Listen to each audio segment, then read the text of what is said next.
What's up, everybody, and welcome to One Man's Opinion. And today we are talking about Dragon Ball GT and Dragon Ball Super, and why I think that GT was a better attempt at a sequel to Dragon Ball Z than Dragon Ball Super was. Now, before we get into this too far, first of all, let me just say this. Early in this video, I am going to be talking about the things that I liked a lot about GT, and in comparison, talking about how I don't believe that Super did these things as well. Before I get into it too far, if you're a really big Dragon Ball Super fan, I want you to know before I get into this that I like Dragon Ball Super. I don't think it's great. As a matter of fact, I think it's probably the worst Dragon Ball series that we've got. But I think there are still strong points. There are still things that I love about Dragon Ball Super. And toward the end of the video, as I wrap everything up, I'm going to be talking about some of the things that I think Dragon Ball Super did very, very well, and some of the things that I really like about Dragon Ball Super. So don't let me upset you too bad if we have a difference of opinion on this one. There are things that I do like about Super. There are even a couple of things that I think Super has on GT that they've done better. So there's that. But I think the overall body of work, I think GT is the better series. Getting into this, the first argument I would make is just conceptually. As a story, I think GT makes a lot more sense than Super. Coming off of Dragon Ball Z and coming off of the Buu saga, I remember a lot of the complaints that people were giving for the Buu saga. I remember how people would complain that the story had gotten too repetitive. Oh, we've got another villain that can regenerate. Oh, where have we seen that before? Oh, Cell. I remember people talking about how the magic of being a Super Saiyan had fallen away. Oh, now we've got Super Saiyan 3. Oh, and Trunks and Goten can go Super Saiyan 3. You know, everyone was super strong. Everyone was overpowered. The show had gotten too big. It had gotten away from what was special about the early seasons, the Frieza saga, and even the Android saga into the Cell games. Now, I don't agree with all of that. There are things that I love about the Buu saga, and maybe I just have a special place in my heart for all things Dragon Ball Z. It's not really in me to hate on any one thing that is Dragon Ball. I just can't do it. I love the Buu saga, I love Super, I love GT, I love it all, and I think they all have their merits and moments of greatness. But coming off of a lot of those complaints that were there for the late seasons of Dragon Ball Z, you had this Dragon Ball GT run. And so the direction that they decided to go made a lot of sense. To me, Dragon Ball GT, especially in the first half, is a love letter to Dragon Ball, the original series that came before Z. You have Goku going back to being a kid. His powers have diminished greatly. You have a search for the Dragon Balls, very reminiscent of those early days in Dragon Ball when Goku was running around with Bulma. Now it's Trunks instead of Bulma. Bulma's son, Trunks, is who he will be traveling with, and his granddaughter, Pan. And I think it's a touching story, and I think it's a great nod to what Dragon Ball was in the beginning. And I understand it's not all very good. Some of it drags. Some of the planets they visit are a little more boring, or some of the villains that they fight aren't the most exciting. And I understand the complaints that people have with it. Certainly some of those complaints are valid. But if you look at that in comparison to Super, Super did the right opposite. They said, okay, we ended with Super Saiyan 3. Now what if, and hear me out, Super Saiyan 3 didn't touch the next guy who came in? He was just crazy, crazy strong. As a matter of fact, what if he was a god of destruction? And then it became, oh, well, how will we have anybody compete? Well, what if we turned Goku into a god? What if we gave Goku godlike powers? And there's this immediate jump of strength from Super Saiyan 3 to Super Saiyan God. It's not even on the same playing field. It's a whole different level of energy, of ability. And I think that is to the show's detriment. If you look at GT and you focus on the decreasing of Goku's power and how he became lesser, what you had was the potential to set up dire stakes for Goku and company. Villains that, even if they weren't as strong as Majin Buu per se, could still be a devastating problem to the Z fighters because no one is on that level anymore. The strongest fighter in the world, Goku, has now been reduced to someone who can barely go Super Saiyan 3, and that's only much later when he kind of is relearning his abilities a little bit, and he can't hold on to it. His body just can't hold on to that power. So there is real potential for danger in this series. Now, it could be argued that GT never really delivers on it, but I disagree. I think once you get the introduction of Baby into the series and he shows up on Earth and he starts this invasion of the body snatchers, jumping back and forth from body to body, taking over all of the Saiyans, I think it's great. I think it's actually a brilliant move. You get some insight into the past of the Saiyans with the Tuffles being introduced, which I think is fine. The Saiyans being such a combative race, it makes sense that some of their tech might have come from other people. Though some of that tech, I believe, did come from Frieza after he conquered. But I'm not 100% sure about that. I could be wrong. My point is that the downscaling of power gave it real stakes. No one could just step up. Vegeta had become a family man, and even though he was still very, very strong, all it took was one cut to bring him down.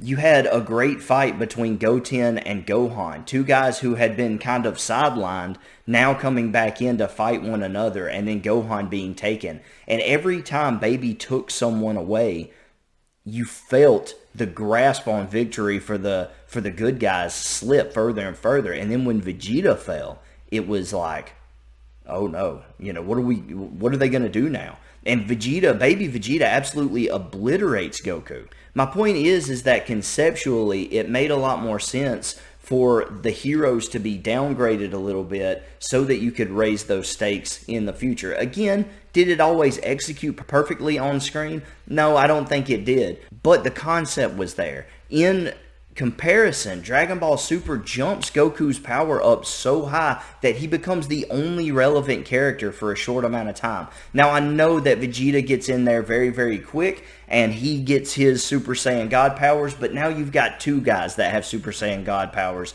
and the rest of the Z fighters don't mean anything. And then it's like, okay, we need a villain, so let's just bring back an old classic. Let's bring back Frieza. Well, there's a problem. Frieza can't stand up to a Super Saiyan, much less what has become far, far superior to a Super Saiyan. Oh, we'll just have her train for a short amount of time, and then she jumps right up, and she's just as strong.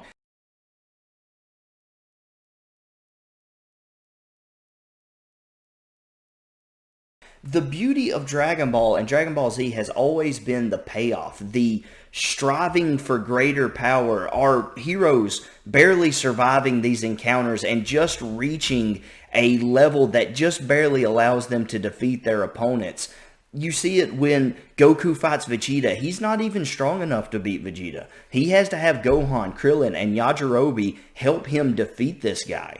It's not enough. They have to outsmart him and outwork him as a team. You see that reflected when they're fighting Omega Shenron at the end of GT, an opponent who was too strong for Goku and Vegeta and who couldn't finish the job in enough time as they were Gogeta. And so, or Gogeta, I don't know how Gogeta makes more sense to me, but I've heard it pronounced Gogeta. Either way, they couldn't finish the job in time, they get separated, and they have to rely on everyone doing their part to distract and to beat up on Omega Shenron just a little bit, while Goku can gather the energy to defeat him. You see it when Goku finally reaches Super Saiyan after the death of Krillin on Namek. You see it when Gohan finally reaches Super Saiyan 2 on Earth against Cell after the death of Goku. You always have these moments where the hero is just able to push a little bit further to find the win, either through help from their friends or from a newfound inspiration through the sacrifice of someone that they love. The heroes finally find a way to fight off the evil being. But in Super, you have this let's just give everyone a huge power up immediately with no time to breathe. Let's just say, Frieza trained for the first time. Huge power spike. A power spike unlike anything we've ever seen. Anything close to what we've ever seen. Frieza's potential must be incredible. If she did that in a few months, He should just go away and train for a year and come back and kill everyone. Because if he can do that in a few months, imagine what he could get done in a year. He would be far and beyond Goku or Vegeta. It just doesn't make sense. And it's just fan service, but fan service done poorly. I can find videos on YouTube right now of Dragon Ball Z timelines that carry on post Dragon Ball Z that make more sense and do more justice to the characters than Dragon Ball Super's ham-fisted attempt to give everyone a power boost. And when everyone gets that kind of a power boost, you've just reset the board anyway, only with universal stakes. It's too much, in my opinion, and I like that GT went the other way and tried to pay homage to Dragon Ball while also giving the characters more stakes and more to do. Now, the argument could be made that it didn't stick, and then we got Super Saiyan 4. And that brings me to my next point. I think Super Saiyan 4 is a better and more natural progression for a strength gain than Super Saiyan God. Super Saiyan 4, first of all, it looks cooler. I love the way Super Saiyan 4 looks. I just think it's awesome. Also, I think it makes more sense. You know, the next step beyond Super Saiyan 3 being Super Saiyan 4, Goku pushing himself and finding a way to control that primitive ape within and harness that to become Super Saiyan 4. One of the coolest looking transformations since Super Saiyan 1. I think it's probably my favorite looking Super Saiyan, other than when you first get that Super Saiyan 1 transformation on Namek. By comparison, the Super Saiyan God transformation is just, I hate the first stage of it. The red hair, I hate how like slender Goku is. He looks like a teenager. I can't stand it. It doesn't look good. It's not appealing. And I think that blue improves on it, but it's still just not my favorite thing. It's just too much for me.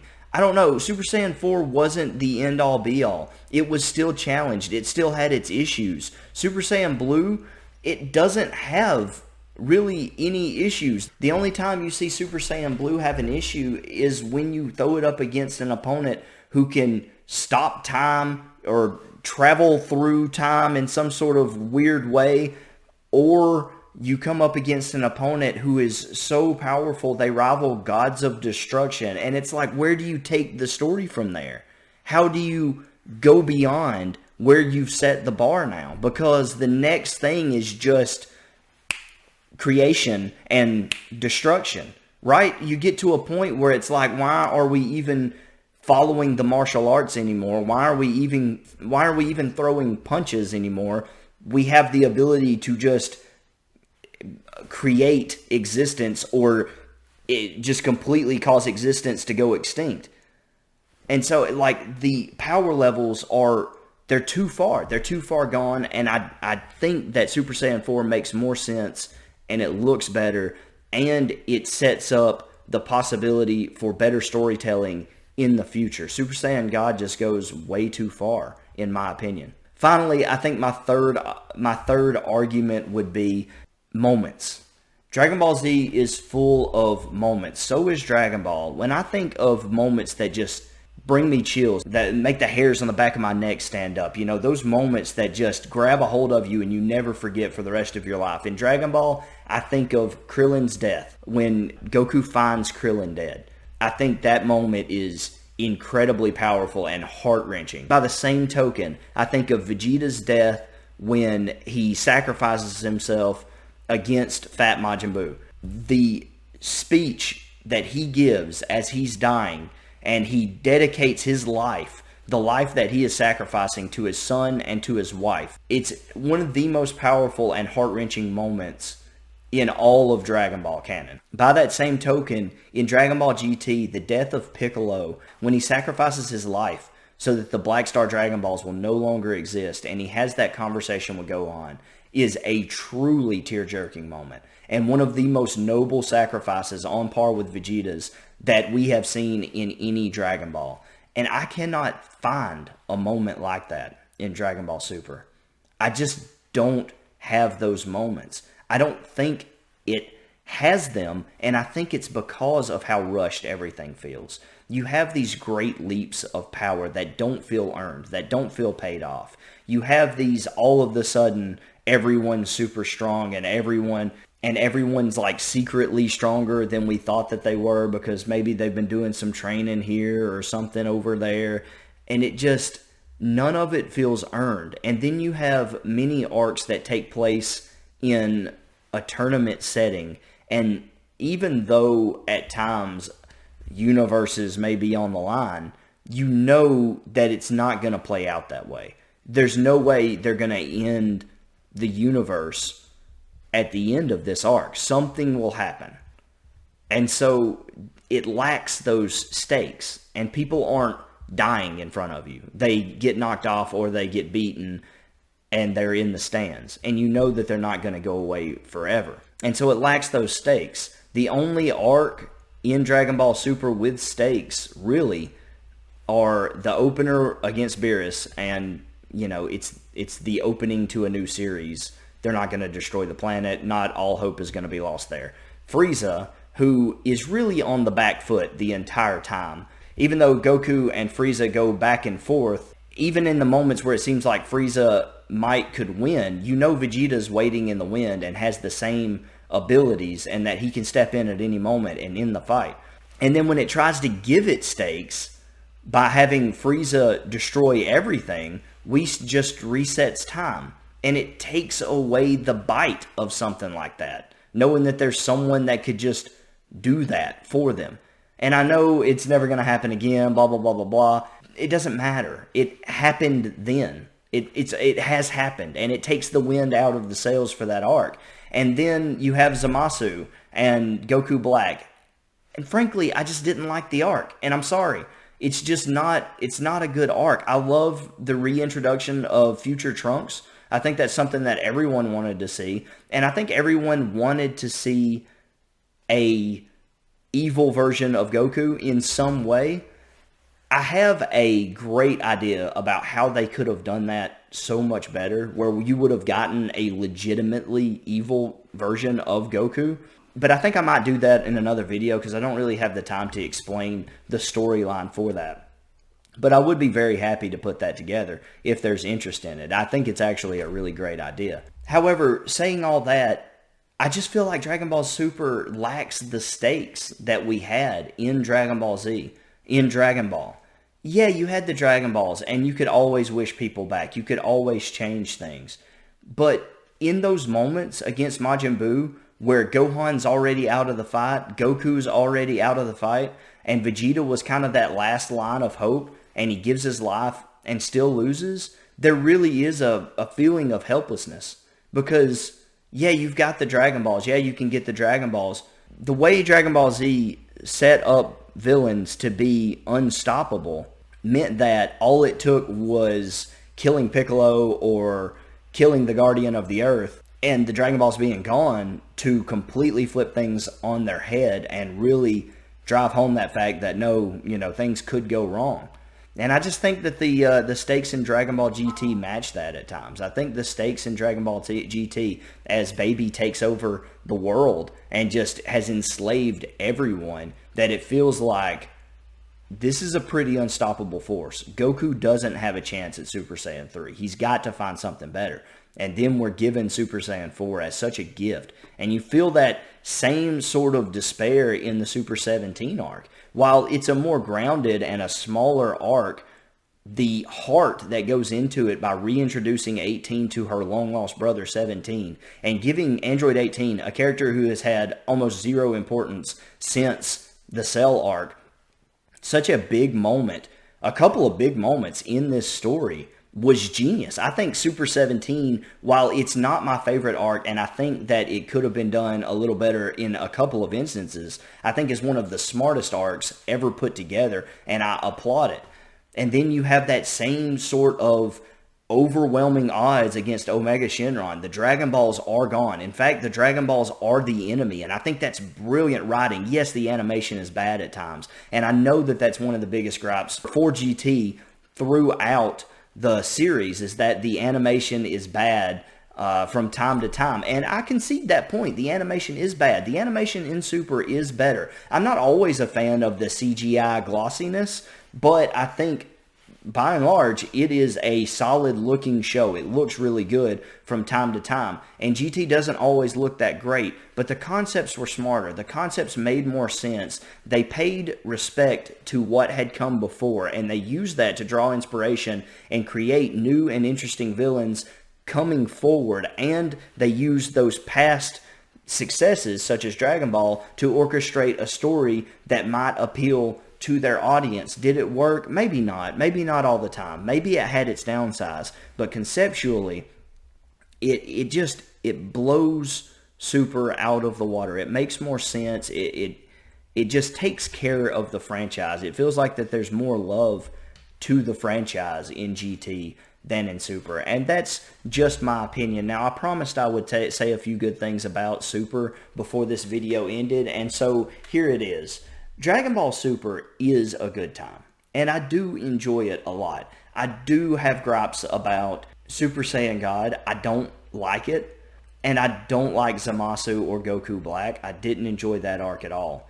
But I will say that Hit is one of the best characters ever introduced anywhere. Hit is an amazing character, and he is brilliant, and I think he's so cool. He's just one of those guys that's just cool, you know. Hit walks in, and you're like, oh man, that guy. I mean, he's cool, right? He's so cool. Something about him, man, is just awesome. He's really, really awesome. And then I think that Ultra Instinct is brilliant. I think that the idea that you have come to a level of fighting that is so advanced that even thinking about blocking a punch takes too much time to actually block the incoming punch. And so your body has to react of its own accord. I love that.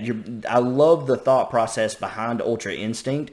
I think it makes sense conceptually. It's a good direction to take Goku as a next step for where he can go as a fighter. And I think that was brilliant. I think Ultra Instinct was a stroke of brilliance. Whereas I hate the God stuff, I really like Ultra Instinct. And man, there are times when he's just like dodging attacks and just kind of like stepping around somebody and then hitting him. I mean, talk about cool. I mean, Ultra Instinct gives Goku a composure, a calm, cool, collected composure that you don't see often. You see it in that first Super Saiyan 1 transformation. You see it that first time you see Super Saiyan 3, right? You see it in Gohan when he turns Super Saiyan 2, and you see it in Goku when he gets SS4. And that is so awesome. I love Ultra Instinct. I think it's great. I actually like a lot of the concepts behind the Universal Tournaments. There's some other things that I wish we might have seen. I wish we would have seen like alternate timeline universes, like a universe where Cell won the Cell games and went throughout the universe like fighting great fighters, and he became like one of the most powerful fighters in the universe, in his universe, and he was brought in, you know, and you had this like awesome Cell there that was there to fight everybody because he has the Saiyan genetics, right? So if he fights, he's going to get stronger. Cell makes sense as a future threat because he can actually keep up with the Saiyans and what they're doing. He has those genetics. And so I think that would have been like really cool to see. It would have been cool. I think a better use of Broly would have been to bring him in from an alternate universe and say, oh yeah, there's this Saiyan in an alternate universe that was so powerful that he destroyed Frieza, but he also like annihilated his own race, and he's just a rage machine that had to be like kept contained, and he represents his universe because he's about all that's left in his universe. He's about annihilated everything else. You could have brought in characters who were only in the movies and said, oh, these are alternate universe guys. It would have been a really smart way to like bring in some crowd favorites from those movies. And I don't know. I have a lot of ideas about stuff like that, but I love the concept of it. And I've talked for probably too long on this subject, but I think ultimately, to kind of put a nice little bow on all this, I think ultimately I prefer GT because to me it respects what came before it more. I think the idea to go back to Dragon Ball and to give us something simpler was noble. I think it was a solid effort. I don't think it was great. And it's boring at times. And I'm fine with admitting that. But I would take something that is trying hard to represent something we all love over what feels like just constant fan service vomit that doesn't always make sense and just seems like they were like, hey, I really want to see this, and fans could really want to see this. What if we just threw this in here and we'll just say they did this and this is how they got that strong, or this is how they got here. It doesn't feel like it has the same heart or effort into it that GT had. And I think overall, that's my biggest complaint. And I think Super Saiyan 4 makes more sense than Super Saiyan God. It's a natural progression for the character that felt earned, whereas Super Saiyan God was just like, hey, let's all hold hands and give Goku our energy. And that will, because you have to have enough Saiyans to do it, to create the ultimate Saiyan. Like, does that mean that on planet Vegeta, you could have, like, separated everyone on the planet into groups of, like, 6 or 7? I can't remember how many it is.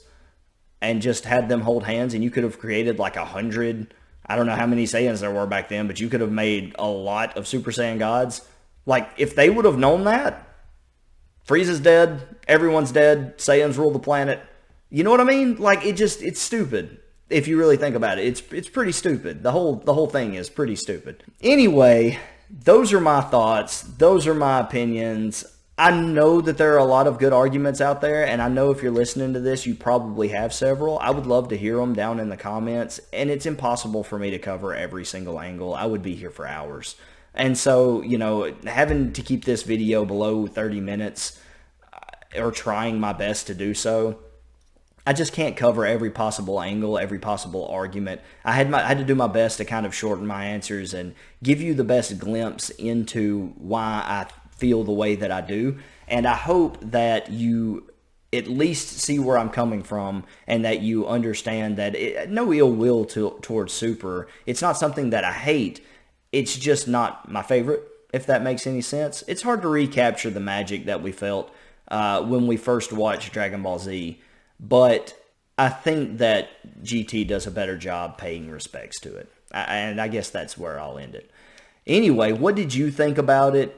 Do you have something you want to say, something you want to chime in? Do you agree, disagree? Is there something that I could have brought up that I didn't bring up? What are your thoughts on the whole subject? Let me know down in the comments below. Thank you so much for sitting with me and having this discussion and listening. And I hope you enjoyed the video. Don't forget to like, comment, and subscribe. And if you do love Super and you think it's better than GT, just do me a favor. Don't get mad. Remember, this is all just one man's opinion. Thanks. Also, I really think I will do a video on how to properly do an evil Goku. So look out for that coming soon. Thanks.